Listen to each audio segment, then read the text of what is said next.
अब हम आते हैं द्वितीय अफीम युद्ध की ओर। प्रथम अफीम युद्ध से चीन का क्या हश्र हुआ, अब हम देखते हैं कि द्वितीय अफीम युद्ध, जिसे आंग्ल चीनी युद्ध के नाम से भी जाना जाता है और जो 1856 और 1860 के बीच में हुआ। 1857 में भारत में क्रांति हुई। ईस्ट इंडिया कंपनी भारत में व्यस्त थी। वही ईस्ट इंडिया कंपनी का वह भाग जो चीन के साथ व्यस्त था, वह एक दूसरे युद्ध में चीन के साथ उलझ पड़ता है। 1856 नानकिंग की संधि, बॉन्ग की संधि और अन्य सभी संधियों से विदेशियों को चीन में कई अधिकार और कई सुविधाएं मिली, ये बात तो स्पष्ट है। एक तरह से उन्हें पूरा क्षेत्र ही मिल गया था। विदेशी शक्तियां चीन में जो ये सुविधाएं मिली थीं, स्वाभाविक है उसका दुरुपयोग करने लगे, जैसा भारत में कर रहे थे। अफीम का व्यापार चीन में बड़े निर्बाध गति से चलने लगा, क्योंकि अब सब कुछ कानूनन स्वीकृत कर लिया चीन ने। राज्य क्षेत्रातीत अधिकार के तहत एवं सीमा शुल्क निर्धारण संबंधी अधिकारों के तहत उसका काफ़ी दुरुपयोग विदेशी सत्ताएं करने लगीं एवं चीन के अधिक से अधिक भाग में प्रभाव जमाने का प्रयास करने लगे। ऐसी स्थिति में चीन सरकार और विदेशी शक्तियों के बीच टकराव की स्थिति तो होनी ही थी, और खासकर तब जब चीन अपने को बहुत ही अपमानित महसूस कर रहा था। इन सारी संधियों ने उसे एक तरीके से झकझोर दिया था और इसलिए युद्ध की स्थिति निर्मित होनी स्वाभाविक थी। इसे इतिहास में द्वितीय अफीम युद्ध के नाम से जाना जाता है। एक बार हम पुनः द्वितीय अफीम युद्ध के कारणों को संक्षिप्त में देखें। उसकी पृष्ठभूमि में कहीं न कहीं प्रथम अफीम युद्ध के परिणाम तो हैं ही, लेकिन फिर भी सरसरी नज़र से इनके कारणों को देखना जरूरी होगा।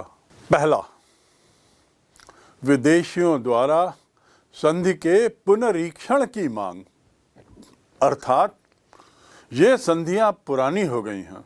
बदलते हुए परिप्रेक्ष्य में, बदलते समय में और बदलती स्थितियों में इन विदेशी सत्ताओं ने मांग की कि अब इन संधियों को फिर से नए तरीके से किया जाए।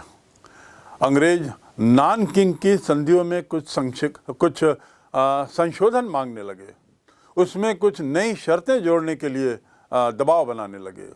अपनी सुविधाओं में और अपने विस्तार के लिए उन्होंने काफ़ी जोर लगाया। ब्रिटिश मांगों को फ्रांस और अमेरिका का भी समर्थन मिल गया, क्योंकि यदि ब्रिटिश मांगों को पूरा कर देता है चीन, तो स्वाभाविक है फ्रांस और अमेरिका, इनके लिए भी रास्ते खुल जाएंगे। ये जो नई मांगें या नई शर्तें जो रखी जा रही थी, इनमें विदेशियों को चीन के संपूर्ण आंतरिक भागों और तटवर्ती नगरों में प्रवेश का अधिकार देने की शर्त थी। मैं पुनः दोहरा दूं, विदेशियों को चीन के सभी आंतरिक भाग यानी संपूर्ण चीन में और साथ ही तटवर्ती नगरों में प्रवेश करने, पीकिंग में राजदूत रखने और साथ ही शुल्क दरों को समाप्त करने की बात थी। अर्थात पूरा जो चीन है वह अब इन साम्राज्यवादी ताकतों के जंजाल में फंस जाएगा। और साथ ही साथ जब उन्होंने कहा कि हमारे राजदूत पीकिंग में बैठेंगे, इसका अर्थ पीकिंग में जो सम्राट की स्वतंत्रता थी उस पर भी अब दखल होना शुरू होगा। उनके दरबार में रहते हुए ये राजदूत, विदेशी राजदूत, अपना उल्लू सीधा करने का प्रयास करेंगे। और तीसरी बिंदु था शुल्क दरों को समाप्त करने का। लेकिन इन मांगों के प्रति चीनी सरकार उपेक्षा बरतती रही, उसने इसको अनदेखा किया और ब्रिटिश उतना ही बलपूर्वक इन मांगों को मनवाना चाहते थे। स्वाभाविक है टकराव की ओर बात बढ़ती है। इसके बाद दूसरा कारण अफीम का अवैध व्यापार जो प्रथम अफीम युद्ध का कारण था वह अभी भी बना हुआ था। वैसे चीन ने व्यापार करने की अनुमति दे दी थी, पर कुछ तटीय इलाकों में। अब यहाँ तो वो संपूर्ण देश में अफीम व्यापार को वैध करने के प्रयास कर रहे थे और चीन इसे अवैध घोषित करता था। वो प्रतिबंधित किया हुआ था उसने। उसके बाद भी विदेशी कानून का उल्लंघन कर भारी मात्रा में अफीम पहुंचाते रहे। 30,000 पेटियां जो थी वो कहीं 60,000 पेटियों के आसपास हो गई और 1840 से 55 की अवधि में चीन में अफीम का वार्षिक आयात जो है वो 300% बढ़ गया। 1854 आते आते 300% बढ़ गया। नानकिंग संधि के बाद अफीम का अवैध व्यापार चीन के अंदर। चीन की सरकार अफीम को जनता के स्वास्थ्य के लिए और नैतिक दृष्टि से भी गलत मानती थी और इसलिए वो विदेशियों से दिन प्रतिदिन चिढ़ती जा रही थी। उसकी जो चिढ़ थी, उसका जो गुस्सा था, नाराजगी थी, वह बढ़ती ही चली जा रही थी। तीसरा कारण, चीनी जनता में नानकिंग संधि के प्रति असंतोष। नानकिंग संधि के प्रति असंतोष होना स्वाभाविक था क्योंकि वह संधि दबाव में ली गई थी। दूसरा, वह संधि ऐसी थी जिसमें चीन को बहुत अपमानित होना पड़ा था। उसकी शर्तें एक तरीके से चीन के सम्राट को इन विदेशी सत्ताओं के सामने गुलाम से के जैसे बना दी थी और यह चीनी निवासियों को नागवार गुजरता था। उसके साथ ही साथ बढ़ता हुआ अफीम का अवैध व्यापार भी वहां के परिवारों को परेशान कर रहा था। परिणाम, बढ़ता असंतोष जनता में। और यदि राजा कुछ कदम नहीं लेता है, सम्राट कोई कदम नहीं लेता है इन सब के खिलाफ, तो यह असंतोष सम्राट के प्रति ही होगा क्योंकि उसने दरवाजे खोले हैं विदेशी ताकतों के संधियों के माध्यम से। चीनी लोग नानकिंग की संधि से बहुत असंतुष्ट हो गए और 1842 आते आते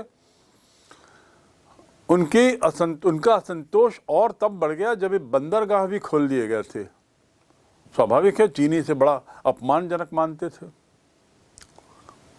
अगला कारण, विदेशियों का दुर्व्यवहार। ये विदेशी अपने को बहुत ऊंचाई पर रखते थे। कैंटन नगर में आने वाले विदेशी लगातार दुर्व्यवहार कर रहे थे चीनियों के साथ। स्थानीय लोगों के विरोध करने पर भी वे शांत नहीं होते थे, उल्टा शस्त्रों का प्रयोग करने लगे, झड़पने लगे, झगड़ा करने लगे और उत्पात करने लगे।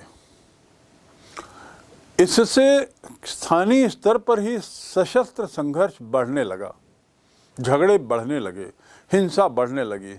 ऐसी एक घटना पर चीनी अधिकारी ने कैंटन में विदेशियों के प्रवेश पर ही रोक लगा दी। अब वह कैंटन जो पूरा विदेशियों से भरा हुआ था और वह भी कानूनी स्तर पर उसे अनुमति थी सम्राट की, ऐसी जगह पर एक घटना को लेकर एक अधिकारी द्वारा सभी विदेशियों को प्रवेश से रोक लगा देना इन साम्राज्यवादी ताकतों को नागवार गुजरता है। विदेशों को ये बड़ा अपमानजनक लगता है और वे अब चीन को नीचा दिखाने के लिए मौका ताकने लगे और परिणाम स्वरूप हम युद्ध की ओर बढ़ते हैं। इसके अतिरिक्त अन्य कारण, राज्य क्षेत्रातीत अधिकार का दुरुपयोग। क्षेत्रातीत अधिकार मैंने पूर्व में बताया है कि इस अधिकार के तहत उन लोगों के जो केसेस थे वे अंग्रेजी न्यायालय पद्धति में किए जाने का हुक्मनामा सम्राट ने जारी किया था। चीन में निवास करने वाले विदेशियों को राज्य क्षेत्रातीत अधिकार मिला। इस अधिकार के अंतर्गत विदेशियों पर चीन में उनके ही देश के कानून लागू होंगे। विदेशी अपराधी चीनी सरकार द्वारा दंडित नहीं होगा। अर्थात अपराध करने पर सबसे पहले उसे विदेशी न्यायालय उस पर निर्णय लेगा और उसके बाद स्वाभाविक है निर्णय अपने लोगों के प्रति ना होकर के वो चीनियों के प्रति ही होगा। इससे जनता में और असंतोष बढ़ता है। विदेशियों ने चीन में अपने क्षेत्रों में बड़ा उद्दंड और भ्रष्ट अधिकारियों के लिए, भ्रष्ट अपराधियों के लिए बहुत सारी ऐसी हरकतें की जिससे चीनी सत्ता नाराज होती है। चीनियों का गुस्सा तब और बढ़ जाता है जब वो देखते हैं कि अपराध करने वाले विदेशी, जिन्हें वे अपराधियों की नज़र से देख रहे थे, वे स्वतंत्र रूप से घूम रहे हैं। उन पर किसी भी तरह की बंदिश नहीं है। इससे जनता में असंतोष और बढ़ता है और अपराधी प्रवृत्ति जो है वे विदेशियों में और बढ़ती है, उच्छृंखलता बढ़ती है। अगला बिंदु, विदेशियों द्वारा चीनी वासियों को मजदूर बनाकर विदेश भेजना। अब उन्हें मजदूर बनाया जाने लगा। चीनी लोग इसके तैयार भी हो जाते थे इस लोभ में कि कहीं कुछ पैसा ज़्यादा मिलेगा। मंचू प्रशासन की दुर्बलता और चीन में व्याप्त बेकारी, भूखमरी, इससे चीन की जनता वैसे ही व्याकुल थी, व्यथित थी। उन्होंने देख लिया था कि मंचू प्रशासन कुछ कर नहीं पा रहा है इन विदेशियों के खिलाफ, और विदेशियों का जो रुतबा है वो बढ़ते ही जा रहा है, ओहदा बढ़ते ही जा रहा है। वे एक तरह से गुलाम वैसे ही बन चुके थे। और इसके अलावा चीन में बेकारी हो गई थी, भुखमरी हो गई थी, अफीम चारों तरफ फैला हुआ था। विदेशियों ने इस बात का फ़ायदा उठाया और चीनियों को मजदूर के रूप में विदेश जाने का लालच दिया, जिसके लिए वे तैयार थे। तो बहुत से मजदूर इन विदेशियों ने क्यूबा भेजा, पेरू भेजा और अन्य कुछ स्थानों में लैटिन अमेरिका के देशों में उन्हें भेजा। साथ ही साथ ऐसा करते हुए कई बार उन्होंने बल का भी प्रयोग किया, ज़बरदस्ती की, जोर ज़बरदस्ती के आधार पर भी बहुत से चीनियों को मजदूर बनाया गया। यद्यपि मंचू प्रशासन ने इसका विरोध तो किया, लेकिन वह विरोध केवल कागजी था, कागजी कार्रवाई थी। मंचू प्रशासन के पास वो ताकत ही नहीं थी कि वह विदेशी लोग जो वहाँ आ गए थे उन पर किसी तरह का सफलतापूर्वक दबाव बना सके। अगला बिंदु, विदेशियों द्वारा समुद्री शक्ति का उपयोग। विदेशियों द्वारा समुद्री शक्ति का उपयोग, वे उसका दुरुपयोग करने लगे। बंदरगाहों में उनके जो जहाज़ आते थे, उन जहाज़ों के माध्यम से न केवल अफीम आता था, न केवल चीन का बहुत सारा सामान वो बिना किसी अनुमति या जानकारी या टैक्स के ले जाते थे, उन समुद्री जहाज़ों से वो मज़दूरों को भी ले जाते थे। इस प्रकार बहुत सारा दुरुपयोग शुरू हो गया समुद्री रास्तों का। उन्होंने जल दस्युओं को पकड़ने के बहाने चीनी जहाज़ों से उनकी रक्षा के नाम पर बड़ी धनराशियाँ लूटी। चीनी जो जहाज़ होते थे उनको ये डराया जाता था कि जल दस्यु, समुद्री डाकू आपके जहाज़ पर हमला करने वाले हैं, जिससे चीनी जहाज़ जो हैं वो रक्षा के लिए इन विदेशी ताकतों को झांकते थे और फिर उनकी मदद से वो जहाज़ निकल पाते थे। सच्चाई तो ये थी कि ये सब बनाया हुआ एक नाटक था। समुद्री डाकू भी इन विदेशियों से मिले हुए थे, उन्हीं के इशारों पर ही सब होता था। लेकिन केवल पैसा ऐंठने के लिए विदेशी ताकतें ये सब स्वांग रच रही थीं। धन वसूली का एक जरिया बन गया और बहुत बड़ी धनराशि, क्योंकि पूरे जहाज के माल का मामला था। तो ऐसे 100 जहाज को दस्यु का खतरा बताते हुए उनसे बड़ी राशि मांग ली गई, वसूल की गई। 8वां, फ्रांसीसी पादरी को मृत्युदंड। याद रखें, हम बात कर रहे हैं द्वितीय अफीम युद्ध के कारणों की। 8वां कारण है फरवरी 1856। चीन के क्वांगसी में वहाँ के स्थानीय अधिकारी ने फ्रांस के एक कैथोलिक पादरी जिसका नाम चापड़ी लेन था, उसको विद्रोह के आरोप में बंदी बनाया, पादरी को विद्रोह के आरोप में बंदी बनाया और फांसी दे दी। ये पादरी धार्मिक व्यक्ति था और फ्रांस का था और विदेशी था। ऐसी स्थिति में किसी चीनी अधिकारी द्वारा इतनी सख्त कार्रवाई करना और उसे फांसी दे देना इन विदेशी ताकतों को बड़ा नागवार गुजरता है। इसे वो हल्का नहीं लेते, क्योंकि एक बार यदि ऐसी घटना में वो सफल हो गया चीनी, तो फिर इसके दोहराने में चीनी लोग कोई कमी नहीं करेंगे और न जाने ऐसे कितने विदेशियों को फांसी पर लटका दिया जाएगा।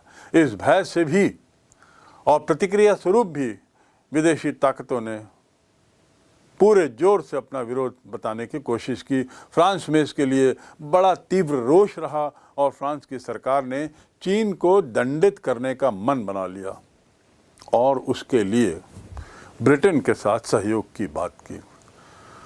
ब्रिटेन के साथ सहयोग की बात को समझना थोड़ा सा जरूरी है।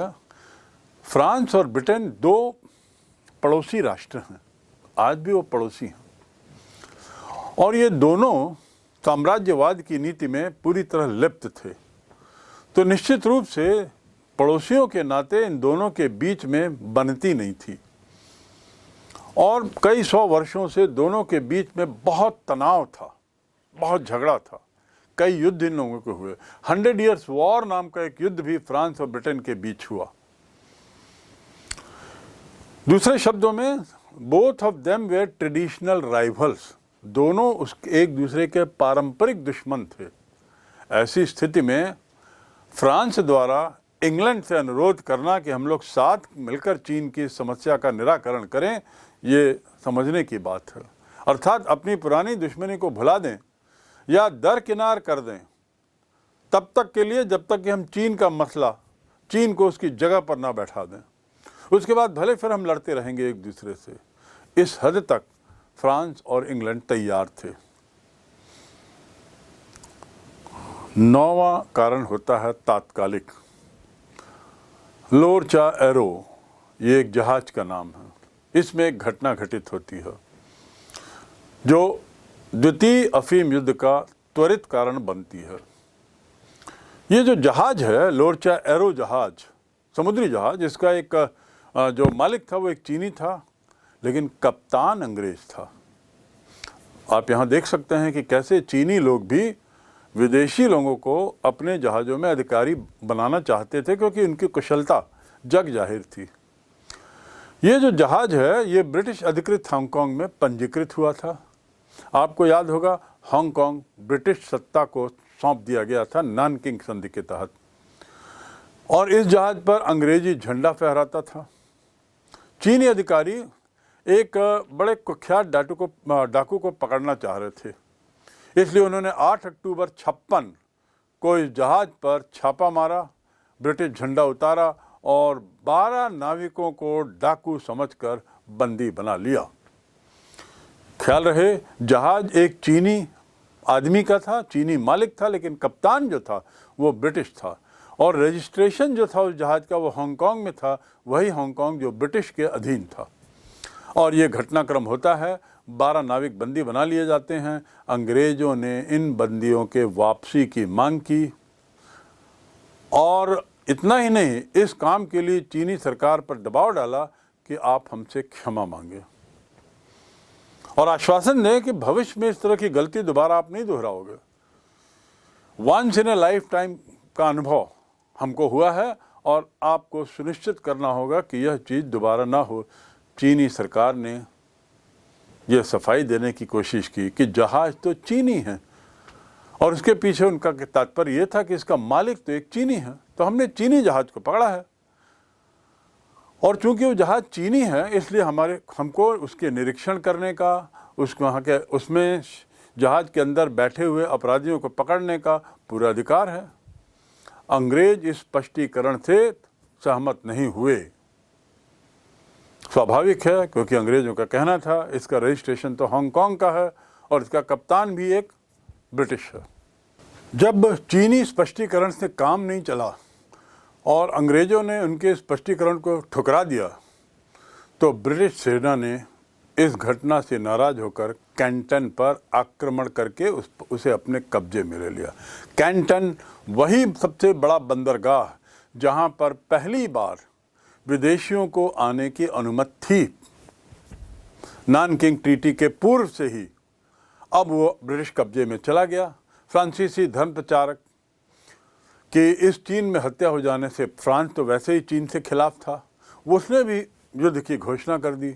इस प्रकार दूसरा अफीम युद्ध, फ्रांस और इंग्लैंड एक तरफ और चीनी सेनाएं एक तरफ, एक सैनिक कार्रवाई होती है। फ्रांसीसी सेनाएं बमबारी करती हैं और तित्सिन नाम का जो शहर है वहां पहुंचती हैं और अंत में विवश होकर चीन को तित्सिन की संधि के लिए बाध्य होना पड़ता है।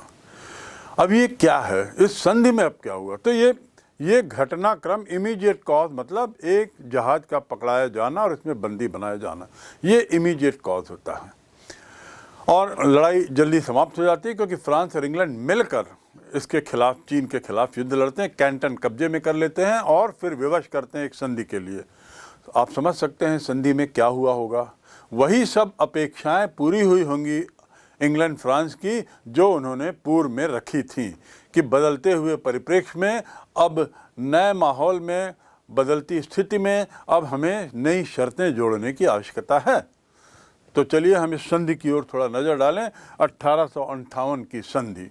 नंबर 1, पहला, चीन ने विदेशियों के लिए 11 नए बंदरगाह व्यापार और निवास के लिए खोल दिए। सच्चाई तो यह है, वैसे तो पूरा चीन खुल चुका था लेकिन वो एक तरीके से अवैध था। यहाँ पर पूरे विधि विधान के साथ अंग्रेजों ने चीन से लिखवा लिया कि उनके लिए ये 11 बंदरगाह व्यापार और निवास के लिए खोल दिए जाएं। दूसरा,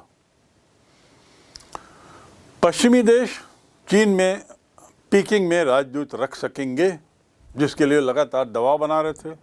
और राजदूत रखने की मंशा के पीछे कारण ये था कि वो चाहते थे कि चीन के सम्राट और उनके जो पूरे अधिकारी गण हैं उनकी गतिविधियों पर पैनी नज़र रखी जाए। तीसरा, विदेशियों को आंतरिक भाग में जाने की पूरी सुविधा मिल गई और इस प्रकार कानूनन तरीके से अब विदेशी चीन में कहीं भी जा आ सकते थे। चौथा, अफीम का व्यापार जो अभी तक कानूनी स्तर पर सीमित था, अब उसे वैध कर दिया गया, अर्थात पूरे चीन में कहीं पर भी विदेशी लोग अफीम ले जा सकते हैं, इसे वैध मान लिया गया। पांचवा, ईसाई धर्म प्रचारकों को ये अनुमति मिल गई कि वे धर्म का प्रचार कर सकते हैं और उनकी रक्षा का दायित्व चीनी सरकार को दिया गया, क्योंकि एक ईसाई पादरी को, जो फ्रांस का था, उसको फांसी लगा दी गई थी। तो चीन पर ही यह दबाव बनाया गया और अंततः उससे ये सुनिश्चित कराया गया कि इन पादरियों के धार्मिक कार्य में प्रचार प्रसार के लिए हमेशा उनको जो सुरक्षा दी जाएगी उसका जिम्मा चीन का है। अर्थात किसी विदेशी पादरी के कुछ होने पर चीनी सरकार को बहुत बड़ा खामियाजा भुगतना पड़ सकता है। संधि का अगला हिस्सा, इंग्लैंड और फ्रांस को युद्ध के कारण जो नुकसान हुआ था उसकी पूरी भरपाई करनी पड़ेगी, पूरी क्षतिपूर्ति करनी पड़ेगी। और अंतिम, शुल्क की नई और उदार दरें, import duty, export duty, custom tax, ये जितने भी तरह के व्यापारिक अंतर्राष्ट्रीय व्यापार के लिए जो टैक्स होते हैं उसमें उदारीकरण की नीति हुई। अर्थात ये अब विदेशी ताकतों को फेवर करेगा व्यापार। याद रखें, प्रारंभ में हमने चर्चा की थी कि कैसे व्यापार का संतुलन चीन के पक्ष में था, अंतर्राष्ट्रीय व्यापार का संतुलन, और उसको संतुलन पर लाने के लिए, संतुलित करने के लिए कैसे इल्लीगल तरीके से, गैर कानूनी तरीके से अफीम का व्यापार होता है। अब यहाँ सब कुछ खुल गया और संधि के मातहत अब ये स्पष्ट हो गया कि यह व्यापार जो है वह विदेशी ताकतों के पक्ष में रहेगा। तिनकिन की जो संधि थी, इस संधि के क्रियान्वयन को लेकर फिर युद्ध हो जाता है। जब इसको लागू करने की बात आई तो बहुत जगह झगड़े हुए, झड़प हुई। कई बार ऐसा लगा कि चीन की सरकार ने दस्तखत तो कर दिए हैं लेकिन मानने से इनकार किया है, इसलिए फिर से युद्ध हो गया और अंततः चीनी सम्राट को इस संधि को मानने के लिए पूर्ण रूपेण विवश कर दिया गया और 1860 में फ्रांस, इंग्लैंड, अमेरिका और रूस के साथ उसे एक समझौता करना पड़ता है जो इतिहास में पीकिंग समझौते के नाम से जाना जाता है। तो इस प्रकार ये तीसरी संधि होती है, पीकिंग समझौता। इसमें फ्रांस, इंग्लैंड, अमेरिका और रूस ये एक तरफ और चीन एक तरफ। पीकिंग संधि 1860 की क्या है? अभी तो ये नानकिंग की संधि हुई, उसके बाद तिनचिन की संधि हुई। अब तिनचिन की संधि तो 1858 में हुई, तो 1860 में ऐसी नई बात क्या हो गई, थोड़ा जाने।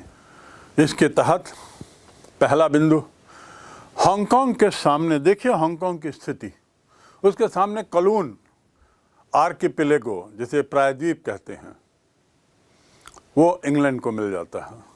दूसरा, तिनचिन को विदेशी व्यापार के लिए खोल दिया जाता है। तीसरा, ये पादरी लोग, इन लोगों की सुरक्षा जहाँ चीन सरकार के जिम्मे थी, वहीं अब फ्रांस के धर्म प्रचारक, पादरी और अन्य धार्मिक लोग अब चीन में जमीन भी खरीद सकते हैं, अर्थात मालिकाना हक प्राप्त कर सकते हैं। चौथा, चीनी मजदूरों का विदेश जाना वैध घोषित किया जाता है। और पांचवा, पीकिंग में ब्रिटिश प्रतिनिधि को अब स्थायी रूप से निवास करने की सुविधा मिलती है, अर्थात जब दरबार लगेगा, जब सम्राट की ज़रूरत होगी तब वो आएँ, या जब इनको ज़रूरत है सम्राट से मिलने तब वो पीकिंग आए, नहीं, अब स्थायी रूप से ब्रिटेन का रिप्रेजेंटेटिव पीकिंग में बैठा रहेगा। इस पूरे युद्ध का परिणाम क्या होता है? युद्ध का परिणाम संधि के रूप में, और इस संधि के परिणाम स्वरूप घटनाक्रम कैसे बदलता है, क्या होता है, थोड़ा उसे देखें। पहली बात, विदेशियों के साथ जो 2 युद्धों के पराजय हुई उसमें मंचू राजवंश की सत्ता पूरी तरह हिल जाती है, नींव बहुत ही कमज़ोर हो जाती है, आधार बहुत कच्चा हो जाता है। दूसरा, 11 के बदले अब 16 बंदरगाह विदेशियों के लिए खोल दिए गए। तीसरा, विदेशियों को चीन के आंतरिक भागों में प्रवेश की वैसे तो पूर्वानुमति थी ही, लेकिन अब इस नई संधि में उसे पुरजोर देकर कहा गया कि उनका प्रवेश पूरी तरह वर्जित होगा और चुंगी व्यवस्था में हस्तक्षेप करने का अधिकार होगा। चुंगी क्या होता है आप जानते हैं, व्यापार के मामले में सामानों को एक जगह से दूसरी जगह जब ले जाते हैं तो जो कर लगता है उसे चुंगी कहते हैं। चौथा, 1861 ओपन डोर पॉलिसी के तहत चीन के द्वार, चीन पूरी तरह विदेशियों के लिए खुल गया, किसी तरह का बंधन नहीं।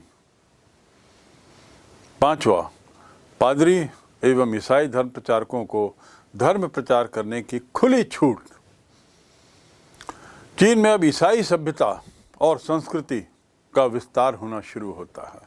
देखिए, व्यापारी लोग इस बात को मानते थे कि व्यापार के साथ साथ धर्म का प्रचार भी आवश्यक है यदि वहाँ की संस्कृति को बदलना है तो, यदि उस क्षेत्र को हमें पूरी तरह अपने नियंत्रण में लेना है तो। और इसीलिए हर संधि में आपने पाया होगा कि कैसे धर्म प्रचारकों का भी उन्होंने हित ध्यान में रखा और सतत रूप से ये प्रयासरत रहे कि धर्म प्रचारकों के प्रयासों का भी विस्तार होता रहे। इस सब का निष्कर्ष क्या? निष्कर्ष यही कि दोनों ही अफीम युद्ध चीन को बहुत महंगे पड़ते हैं। पहला युद्ध उसने जहां चीन में पाश्चात्य देशों के साम्राज्य विस्तार को संभव बनाया, तो वहीं दूसरे युद्ध ने सुधार और बदलाव की मांग की मजदूरी। ये बदलाव किसके दबाव में? विदेशी ताकतों के दबाव में, मंचू वंश के द्वारा स्वीकार किया जाना। 1935, स्मरण रहे बात कर रहा हूं 1935, उस समय का शंघाई शहर कैसा हुआ।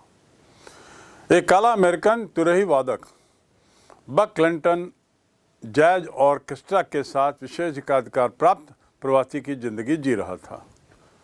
ऑर्केस्ट्रा के साथ प्रवासी की जिंदगी, ब्लैक अमेरिकन, शंघाई में। यद्यपि वो काला था,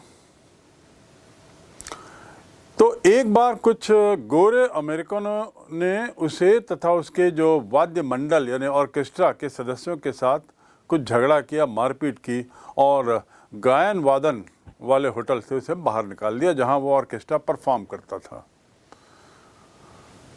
परिणाम क्या होता है कि अमेरिकी होने के बावजूद नस्ली भेदभाव की प्रवृत्ति वहां दिखाई दी, क्योंकि ये लोग ब्लैक्स थे, जो ऑर्केस्ट्रा थी वो ब्लैक्स की थी और दुर्व्यवहार किया गोरे लोगों ने। दोनों ही थे अमेरिकन्स, लेकिन दोनों के झगड़े यहाँ पर खुल के सामने आते हैं और इस प्रकार नस्लीय लड़ाई के रूप में ये बात सामने आती है कि चीन के अंदर भी गोरे और कालों के बीच में यद्यपि अमेरिकन होते हुए भी झगड़ा है। चीनियों के लिए ये एक नया सबक था। उन्हें इस बात का दुख हुआ कि काले लोगों के साथ दुर्व्यवहार हो रहा है। गोरे अमेरिकियों के साथ हुई जो लड़ाई, उसमें वो जीत गए और उसके बारे में लिखते हैं, चीनी तमाशबीन ने हमारे साथ ऐसा बर्ताव किया जैसे हमने उनका अभीष्ट काम संपन्न किया हो, और घर पहुंचते तक रास्ते भर वे किसी विजेता फुटबॉल टीम की तरह हमारा अभिनंदन करते रहे। यानी चूंकि वो अमेरिकन्स थे, अमेरिकन्स के साथ दुर्व्यवहार किया था दूसरे अमेरिकन्स ने, इस पर चीनियों की खुशी के बारे में यहाँ पर कैसे इजहार करते हैं वो अपनी खुशी का, इसके बारे में यहाँ पर एक ऑर्केस्ट्रा दल के सदस्य ने लिखा है। चीनियों की गरीबी और जीवनचर्या के बारे में वो लिखते हैं, मैंने कभी कभी देखा कि 20 या 30 कुली मिलकर किसी बड़े भारी ठेले को खींच रहे हैं, जो कि अमेरिका में किसी ट्रक या घोड़ों द्वारा खींचा जाता था। उसे चीनी कुली खींच रहे हैं, ये बड़ी बेइज्जती की बात है। लोग इंसानी घोड़ों से उन्हें अलग नहीं समझते। ये लोग इंसानी घोड़ों से अलग कुछ नहीं लगते थे और पूरा काम करने के बाद उन्हें उतना ही मिलता था कि किसी तरह पेट भर चावल और सोने की एक जगह हासिल हो जाए। मेरी समझ में नहीं आता वे लोग कैसे अपना काम चलाते हैं, मात्र केवल इतनी मुद्रा से। रही बात अफीम के व्यापार की, तो चीनी उत्पादों जैसे चाय, रेशम, चीनी मिट्टी के बर्तनों की मांग के व्यापार में असंतुलन की भारी समस्या खड़ी हो गई थी। यह आपको याद है। पश्चिमी उत्पादकों को चीन में बाजार नहीं मिला और इसलिए उन्हें सारा भुगतान चांदी में करना पड़ता था। ईस्ट इंडिया कंपनी इसका एक विकल्प अफीम के रूप में ढूंढती है और अफीम इतना महंगा होता है कि व्यापार संतुलन में बड़े आराम से अपना लक्ष्य पूरा हो जाता है। कई हिस्सों से भारत के अफीम का आयात होता था। बेचने के लिए चांदी कमाकर कैंटन में उधार पत्रों के बदले कंपनी के प्रतिनिधियों को दे दिया जाता था और इस तरह कंपनी उस चांदी का इस्तेमाल चाय आदि खरीदने में करती थी। तो इस प्रकार इंग्लैंड को अपनी संपत्ति लाने की अब जरूरत नहीं पड़ी। भारत से ले गए माल को वहाँ देना, उसके अनुपत्र के आधार पे चीन का माल इंग्लैंड ले जाना और उसे मुँह मांगी कीमत पर बेचना। चीनी मिट्टी के बर्तन आदि खरीदना ब्रिटेन, भारत और चीन के बीच का जो ये त्रिकोणीय व्यापार है, यह ब्रिटेन के लिए बड़ा लाभदायक साबित हुआ।